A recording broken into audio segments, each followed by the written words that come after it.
各位傳媒朋友早晨，歡迎大家出席行政長官會見傳媒嘅環節。咁我哋今日咧，首先咧會邀請行政長官發言。唔該，行政長官。大家早晨，今日係24節氣嘅雨水，係代表進入春回大地嘅時節。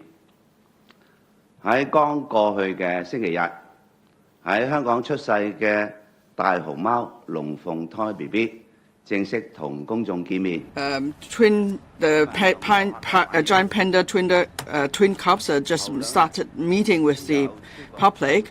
There's an overwhelming response. In the first 2 days, over 9,000 people visited the twins. In March, there will be plenty of mega events. It's Hong Kong's Super March.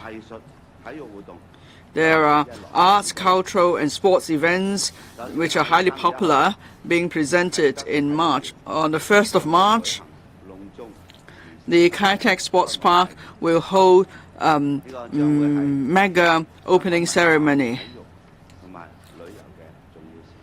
This is an important historic moment for sports and culture. The Secretary for Culture, Sports and Tourism will be announcing the details later. From the 4th to 9th of March, there will be the Grand Prix snooker event. There will be 32 world-class players in Hong Kong. And then from the 5th to 7th to 9th of March, Live Golf will again be held at the Hong Kong Golf Course. The event last year was a huge success.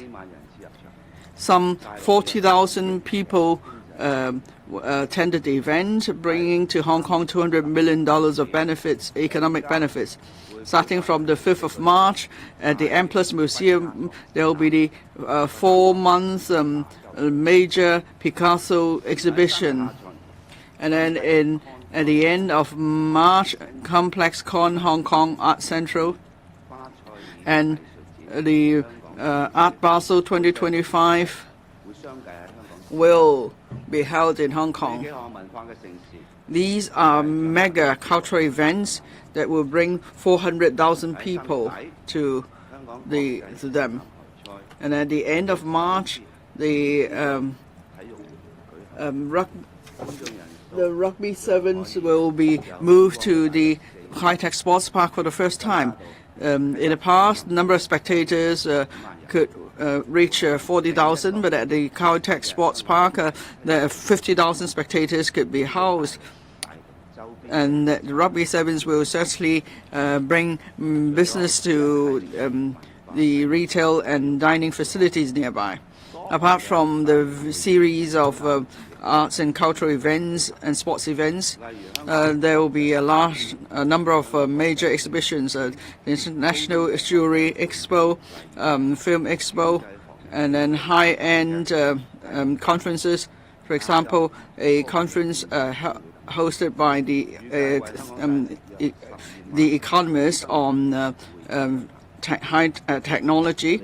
So that will bring about 120,000 high-end MICE visitors to Hong Kong. So the mega events will bring about 840,000 visitors to Hong Kong, bringing us some $3.3 billion of economic benefits, as well as $1.8 billion of increase in economic value. And then on the 1st of March, the CEPA amendment to CEPA on trade in services will commence. The second agreement was signed on the 9th of October last year. So professionals will see lower thresholds for entering the mainland market. And then there are a number of areas where we have an edge, for example, financial services, construction and building works, testing and certification, telecommunications, films, TV, tourism, and so on. There are liberalization measures. For example, the surveying companies may file a record, and then they could provide professional services in Guangdong. And then the restriction of Hong Kong investors investing in film production will be lifted. And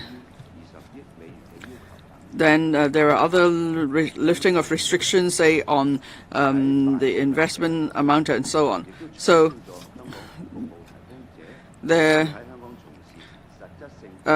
for service providers, the requirement of having operated in Hong Kong for 3 years will also be lifted. And then there will be Hong Kong law for Hong Kong enterprises in entering contracts or in seeking arbitration. So qualified Hong Kong investors could choose, therefore, Hong Kong as the seat of arbitration.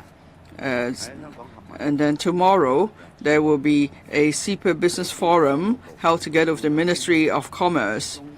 The Ministry of Commerce, the various other ministries will send representatives to Hong Kong. And together with the Hong Kong SL government, they will be explaining in detail the liberalization measures and the implementation details under different topics to Hong Kong businesses. I would like to thank the central authorities again for their care and concern for Hong Kong. And I thank all the relevant ministries and units from the mainland for coming to Hong Kong to explain the measures. I thank the Hong Kong Macau Affairs Office too for their staunch support. CEPA was implemented since 2003. It brought about immense economic benefits to Hong Kong.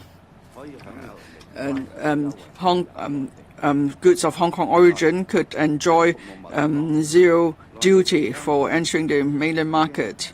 And then the mainland and Hong Kong have more or less achieved free trade. Under CEPA, the amount of goods has reached 10.2 billion renminbi. That's 3 times more than that before CEPA was implemented. On average, there's a yearly growth of 5.6%. Mainland, and then there are now 153 mainland units that have liberalized the access to Hong Kong. Many sectors have benefited from CEPA and expanded their business to the mainland. For example, solely owned hospitals and clinics, architecture firms, insurance companies, insurance agencies, and so on. On people's livelihood issues, there's good news again that the waiting time for public housing has shortened. At the end of last year, the average waiting time dropped to 5.2 years, a decrease of 0.2 year. That's the lowest figure in 6 years. So this figure is a testimony to my expectation as I assumed office that we're going to shorten the queuing time. The Housing Bureau will be announcing the details later. Before this government took office in 2022, the longest waiting time was 6.1 years. Now the latest waiting time has reduced by 6.8 years and dropped to 5.3 years. So that means condition of people could be improved earlier, and that also means much savings in rent. Now, for a subdivided unit household, shortening of 9.5 months of waiting time means savings in rent of $30,000. Now, in my assumed office, I set a specific target that we will lower the waiting time to less than 6 years, and we have also introduced 30,000 light public housing units. They are being completed, and people are starting to move in. The first project was in Yau Pak Road, Yuen Long, and Ao Tau Kok Choi Hing Road, 4,400 units. These people will move into these units soon. And then in Kai Tak and Tuen Mun, there are two projects that are converted from schools. There are a total of 5,000 units. Applications will be received starting from next week, so people can move it by the fourth quarter of this year. I have confidence that we're able to shorten the waiting time for public housing to 4.65 years. That means shortening it by 1.5 years in total. Under one country, two systems, Hong Kong can enjoy both advantages coming from mainland as well as an international city. In the coming months, we will be seeing both challenges and opportunities, but there are more opportunities than challenges. And there's already consensus among the community that we must seek and embrace changes. So as long as we work together and we are both enough reforms, then we could seize upon the challenges presented by the country and join the development of the country. Thank you. We now open the floor for questions. Please limit yourselves to no more than 2 questions and identify the organizations you represent before you speak. The gentleman over there. Good afternoon, I'm from Hong Kong 01. I would like to ask about Mr. Xia Baolong's visit. He said Hong Kong government officials have to be bold. How do you understand this? Does that mean government officials have been working too slowly? If government officials cannot meet the target, will you dismiss them? And how come some principal government officials were not present when Mr. Shao was there? Also, some taxi drivers said they will launch a strike. Is it because the government has been failing to combat the unlicensed ride-hailing services? Also, Gouda app has been running in Hong Kong.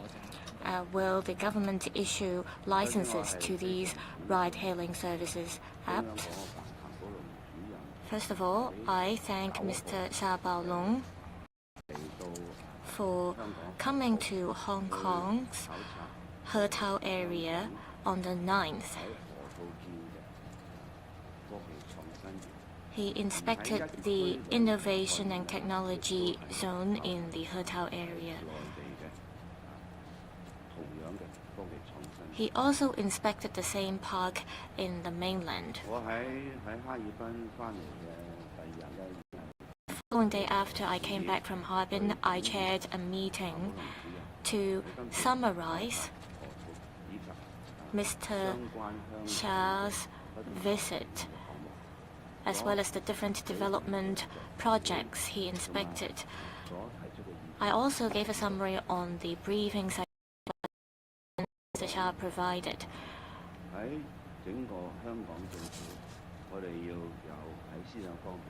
I spoke openly that the SAR government will have to make further breakthroughs and reforms. We have to bear in mind the pressing needs. Since I took office, I have rolled out various reforms.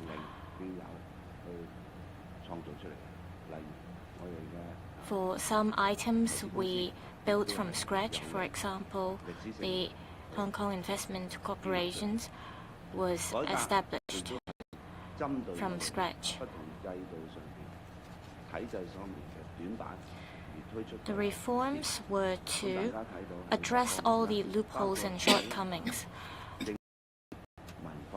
For example, there were reforms in terms of the culture as well as the speed of the government in implementing its work.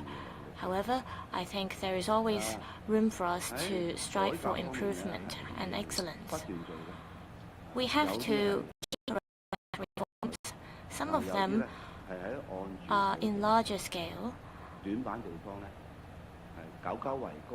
For the other reforms, we have to make use of them to address our shortcomings in different aspects.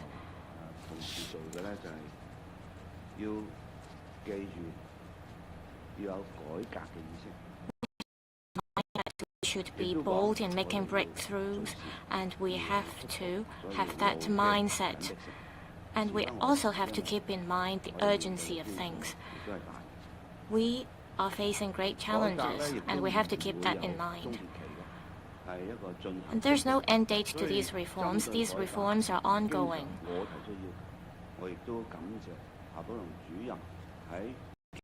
I thank Mr. Xia Baolong for giving us guidance.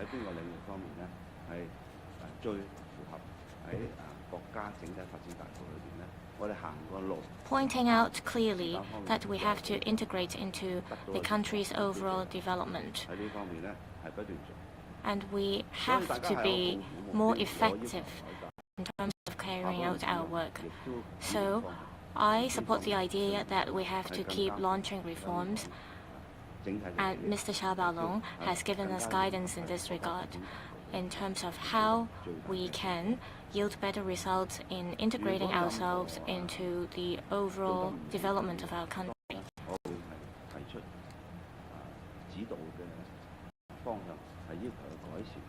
If there is any undesirable performance, of course, I will make requests to make improvement. Currently, the secretaries under the 15 bureaus, as well as the 3 major secretaries, they all have the consensus to adopt the result-oriented approach. Over the past few years, we have rolled out different reforms as well as new measures. However, we face problems on a daily basis, so we will continue to work hard.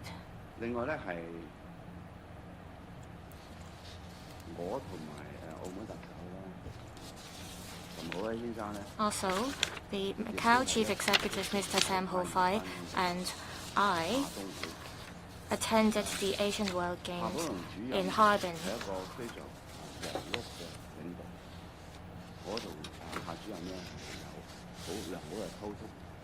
Mr. Xia Baolong has been very busy, but we have had very good communication.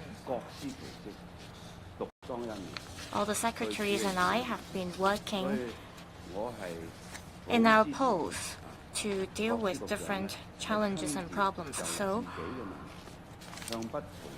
I advocate that all the different secretaries communicate with the relevant stakeholders. I also suggest that our government officials, especially secretaries, explain to Mr. Xia Baolong about their work progresses. So I ask that the government officials, especially the principal secretaries, work independently, and they have to complement each other in terms of their work. So I thank Mr. Xia Baolong again for giving guidance to us in terms of the directions we should take. After I came back from Harbin, I've chaired some meetings. I've asked our government officials to have the reform mindset and bear in mind our priorities and urgencies. I also asked them to work on 5 areas. For example, in terms of the development of the northern metropolis, we have to streamline the relevant procedures so that the first batch of devices can move in, or the innovation and technology zone in Hetao. We have to make breakthroughs so that there could be harmonization of rules and regulations between Hong Kong and the mainland. This will facilitate the flow of people as well as capital and data between the 2 places. The loop will be one of the major and leading initiatives that can help us become an international center. It will be a very important cooperation zone, so we have to make sure success of this project. Also, we have to work on building ourselves into an international finance shipping as well as logistics center. I ask that our major government officials reinforce our status in this regard. We also have to leverage under the one country, two systems principle. We have to ensure connectivity between the two places to create new growth points as well as opportunities for Hong Kong. We'll keep up with our good work in this regard. In relation to ride-hailing apps, the government's position is clear.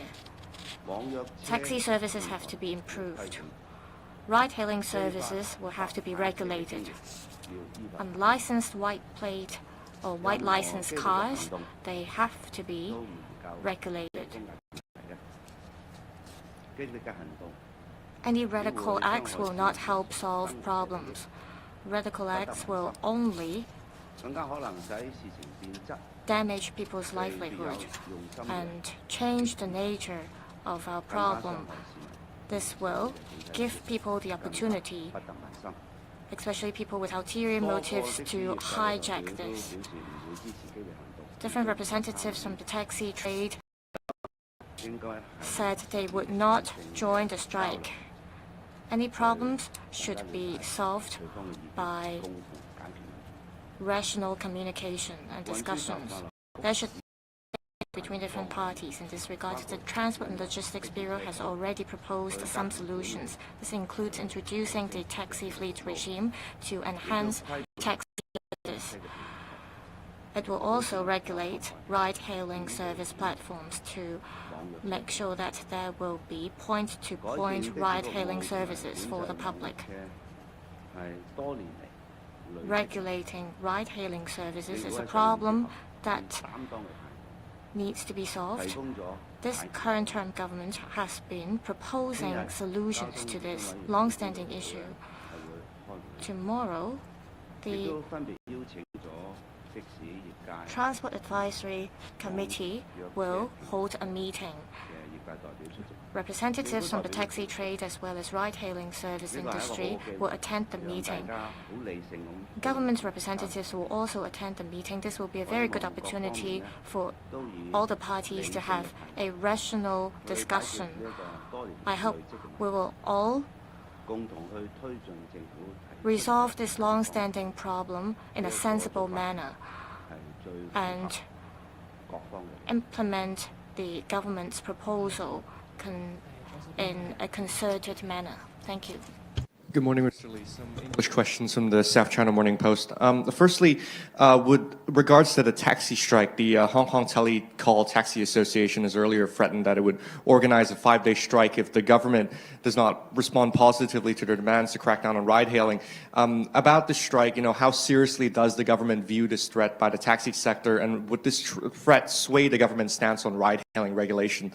Secondly, the Secretary for Labour and Welfare has previously said that the government administration would exchange data between departments to create a database for identifying hidden carers, hidden cases of at-risk carers. Do you think that the government perhaps is a bit too slow in identifying hidden elderly or hidden carers, and also can perhaps do more before the government can set up this database in the meantime? Thank you. Well, the government position in respect of the improvement of taxi service and also to have a lawful system to govern online hailing platform is clear. Taxi service needs to be improved. The car hailing platform needs to be regulated, and enforcement action need to be taken against unlawful hire car service. Any drastic action is not going to solve problem. Drastic action may also hurt the interests of normal citizens in the course of their daily going about of their lives. It is not going to receive public support. Also, there is a potential that the issue may change its nature, and the issue may be hijacked by some people with ulterior motive that will be not in the interests of society and the citizens, and will not get public support. A large number of representatives from the taxi business have indicated that they will not support drastic action. They will not take part. I think these issues need to be addressed with a goodwill, consciously, rationally, so as to find a solution to take matter forward. Transport and Logistics Bureau has already made a proposal to address the problem. And the proposal includes introducing taxi fleet so that the management control of taxi service can be enhanced. The proposal also includes having a legal framework to regulate, to ensure that citizens will have a lawful regime to ensure there will be proper and lawful service to allow them to use this online hailing platform. Improving taxi service and regulating online hailing platform is a problem that has been accumulated over a long period of time.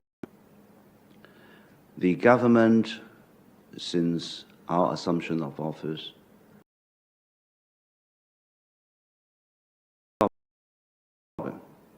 and make a workable solution. We'll make that proposal. Tomorrow, the Transport Advisory Committee will hold a meeting, and it has invited representatives from the taxi trade and also representatives from the online hailing platform. Government representatives will also join the meeting. And it is a good opportunity for everybody to talk through the whole thing rationally with a common will to move forward to find a solution to solve this problem that has been accumulated over a long period of time. And I hope and believe that it will be in everybody's interest that all parties will rationally talk through the problem, give out their opinions, and then work together to push forward the implementation of the government proposal. I think that will be in the interest of societies and citizens. Regarding a very unfortunate and sad incident of carers who, because of lack of support, being left alone at their own home and not receiving assistance, we feel very sad about it. And of course, we must find a solution to address it. The Secretary for Labour and Welfare has already indicated that he is pushing forward a database so that we can collect data of individuals who are in need, who may not readily be known to service providers otherwise, and already a lot of action has taken to approach different departments for such information. The Bureau has already approached the Office of the Data Privacy Commissioner to see how we can push forward this database as soon as possible. My position is clear. The earlier this database can be created, the better. It does not have to be 100% at the first moment, because where there are areas you can more easily get information within the confines of the law, we should do it first. And slowly, we address the difficult cases. And I've already seen strong commitment and goodwill amongst all departments and bodies concerned to find a way to address this solution, to address this problem as soon as possible. The Labour and Social Welfare Bureau will work hard on this and have this database created as soon as possible so that we can build it up. We can build it up, add to the database, we collect more information, because I think society have a very common understanding that those who are hidden cases, we should do our best to help them. And of course, all the 18 districts will do their best, include district councillors, as well as care teams, as well as departments and bodies responsible for offering assistance in this area. 好，最後一個題目，右手邊 Last question, to the right, the last row, the lady, please. I'm from Lao TV. Good morning. Kai Tak Sports Park will open at 6:30 p.m. On the 1st of March, but there is no announcement of live broadcast arrangements yet. So will there be live broadcast? If not, why? Are there any difficulties? And there will be someone from the central authorities to officiate the ceremony, and who are we talking about? Now, the government has over $100 billion in fiscal deficit. There are suggestions that there is need to cut spending. So how much spending has to be cut? And would you consider freezing civil service pay? Will the chief executive and principal officials take the lead in this respect? Thank you. The Kai Tak Sports Park will be opened on the 1st of March for the cultural sports sector in Hong Kong. It's a huge event, so there will be an opening ceremony.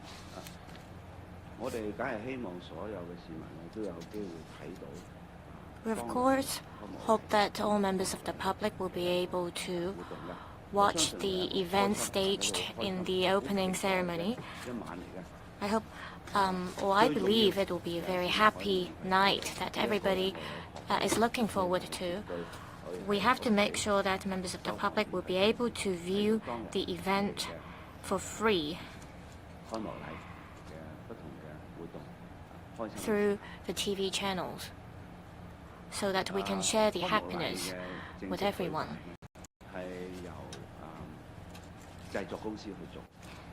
The opening ceremony will be staged by the production company. The production company will seek partners to help deal with all the challenges that they are going to face. In this regard, I believe the production company has been working very hard.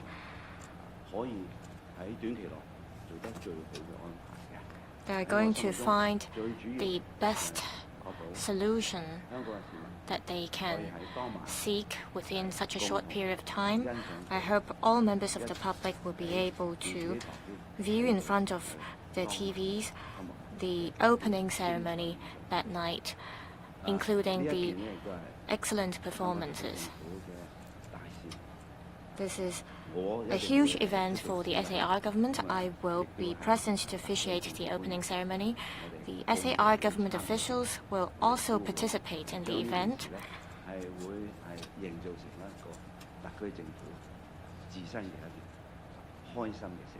We will make this a happy mega event for Hong Kong.